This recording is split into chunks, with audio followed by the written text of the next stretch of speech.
Hello friends, welcome to my YouTube channel Ignited Mind Classes. और आज हम पढ़ने वाले हैं जेके बोस क्लास 11th की केमिस्ट्री और उसके very short answer type question. और ये है सीरीज़ नंबर 1। चैनल पे नए हैं सब्सक्राइब कर लीजिए, काफ़ी सारे वीडियोस आने वाले हैं क्लास 11th के। तो चलिए हम स्टार्ट करते हैं क्वेश्चन नंबर 1 से। तो क्या है question number 1?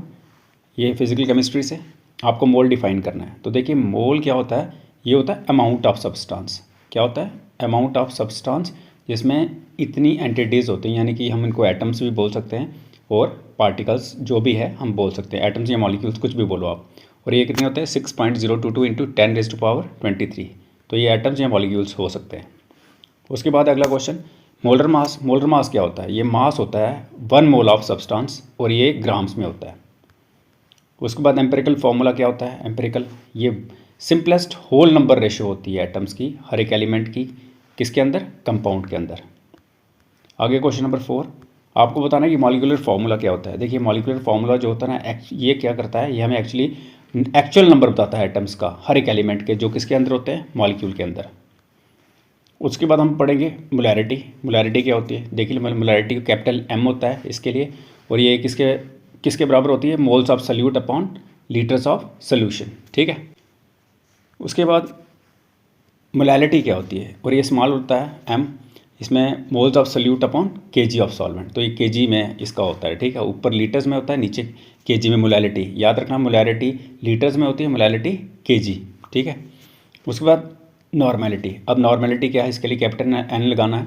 Equivalents of solute upon litres of solution, ये। उसके बाद वेट परसेंट क्या होता है? वेट परसेंट होता है इसके बराबर mass of solute upon mass of solution, यानी कि mass of solute upon mass of solution. तो देखिए सल्यूट किसका पार्ट होता है? सोल्यूशन का। तो उसको मल्टीप्लाई कर देना है किसके साथ? 100 के साथ। उसके बाद आ गया क्वेश्चन नंबर 9, आपको डेंसिटी बतानी है किसकी? सोल्यूशन की, यानी कि डेंसिटी बतानी है सोल्यूशन की। तो डेंसिटी किसके बराबर हुई? Mass of solution upon volume of solution, यानी कि सोल्यूशन का मास अपॉन वॉल्यूम कितना है। आगे क्वेश्चन नंबर 10, बॉयल्स लॉ। अभी एक बॉयल्स लॉ क्या बोल रहा है? बॉयल्स लॉ बोल रहा है कि कांस्टेंट टेम्परेचर हो, ठीक है, तो प्रेशर जो है गैस का वो इन्वर्स रिलेशन बनाता है, यानी कि इन्वर्सली प्रोपोर्शनल होता है किसके? इसके वॉल्यूम के। तो इसको आप ऐसे लिख सकते हो, P ये इन्वर्स और ये इन्वर्स नीचे। ठीक है, ये रिलेशन होता है इसका। ठीक है, ये इन्वर्स रिलेशन होता है ऊपर नीचे। ठीक है, डायरेक्टली नहीं होता है, डायरेक्टली में सिर्फ ऊपर वाली साइड होता है। ठीक है, अगर ये भी ऊपर होता तो डायरेक्टली होता है, तो ये नीचे है तो इन्वर्स है। तो फिजिकल के बाद इनऑर्गेनिक केमिस्ट्री आ गई। तो हम पढ़ेंगे पहले क्वेश्चन नंबर 11, एटॉमिक नंबर क्या होता है। देखिए एटॉमिक नंबर का सिंबल क्या है? Z। और ये नंबर ऑफ प्रोटॉन्स होते हैं किसके अंदर? न्यूक्लियस के अंदर। न्यूक्लियस के अंदर पता ना प्रोटॉन न्यूट्रॉन होते हैं। तो देखिए नंबर ऑफ प्रोटॉन्स जो होते हैं अंदर, एटॉमिक नंबर बोलते हैं उसको, इसका सिंबल क्या है? Z। अच्छा, मास नंबर क्या होता है? देखिए मास नंबर जो होता है ना, ये टोटल नंबर ऑफ प्रोटॉन्स और न्यूट्रॉन्स होते हैं न्यूक्लियस के अंदर। देखिए मास, एटम में मास किसका होता है? एटम में मास प्रोटॉन और न्यूट्रॉन का होता है। ठीक है, तो ये टोटल मास जो होता है इन दोनों का, और ये न्यूक्लियस के अंदर होते हैं। ठीक है, तो उसको बोलते हैं मास नंबर, और ये कैपिटल A में होता है। उसके बाद आइसोटॉप्स क्या होता है? एग्जाम्पल दो। आइसोटॉप्स क्या होता है? ये एटम्स होते हैं, इनमें सेम एटॉमिक नंबर होता है जिसको हम Z बोलते हैं, बट डिफरेंट मास नंबर होता है, यानी कि A।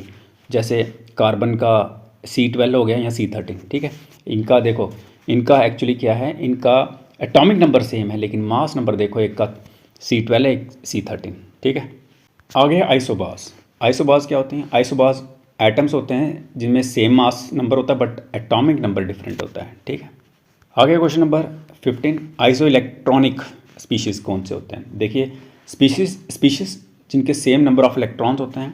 एग्जाम्पल सोडियम, मैग्नीशियम और ये नियॉन। अब यहाँ पे क्वेश्चन नंबर 16 है, अफबाउ प्रिंसिपल क्या होता है? देखिए इसके मुताबिक इलेक्ट्रॉन्स ऑक्युपाई करते हैं ऑर्बिटल्स कौन से? लोएस्ट एनर्जी के। पहले कौन से स्टार्ट होते हैं? लोएस्ट एनर्जी के। ठीक है, तो ये क्यों कौन बोल रहा है? अफबाउ, लोएस्ट से स्टार्ट करना, हाई तक जाना है।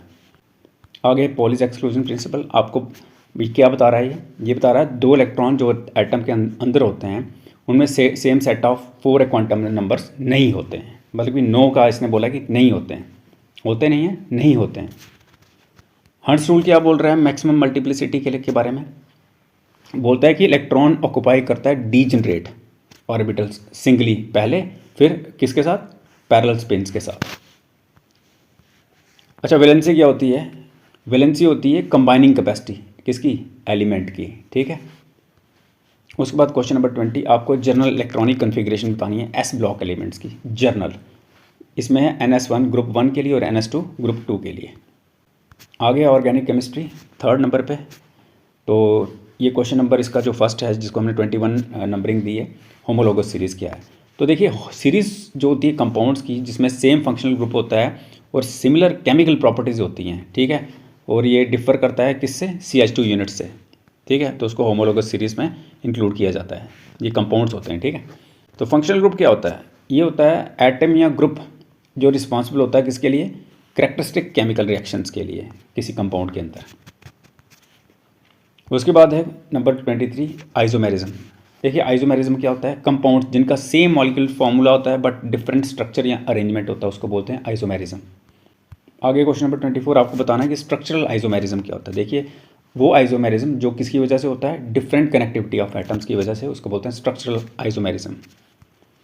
उसके बाद क्वेश्चन नंबर 25 आपको बताना है कि चेन आइसोमेरिज्म क्या होता है। देखिए वो आइसोमर जो कि डिफर होते हैं कार्बन चेन स्ट्रक्चर में, उनको बोलते हैं चेन आइसोमेरिज्म। आगे 26 आपको बताना है पोजीशन आइसोमेरिज्म। वो आइसोमेरिज्म जो डिफर करते हैं पोजीशन में, किसके, फंक्शनल ग्रुप या सब्सटीट्यूएंट में, उनको बोलते हैं पोजीशन आइसोमेरिज्म।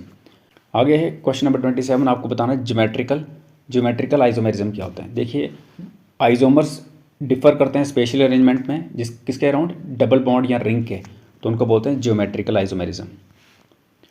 अच्छा उसके बाद है टॉटोमेरिज्म क्या होते हैं। देखिए रैपिड इंटरकन्वर्जन जो होती है दो आइसोमर्स की, जो इंटरकन्वर्जन होती है दो आइसोमर की, जो यूजुअली क्या होते हैं, कीटोइनोल फॉर्म में, ठीक है, उनको बोलते हैं टॉटोमेरिज्म।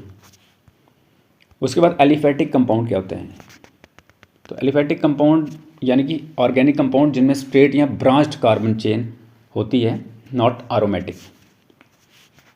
उसके बाद एरोमेटिक कंपाउंड कौन से होते हैं, कंपाउंड जिसमें बेंजीन या बेंजीन लाइक रिंग होती है, किसके साथ, डिलोकलाइज्ड पाई इलेक्ट्रॉन्स के साथ, ठीक है, उनको हम क्या बोलते हैं, एरोमेटिक कंपाउंड।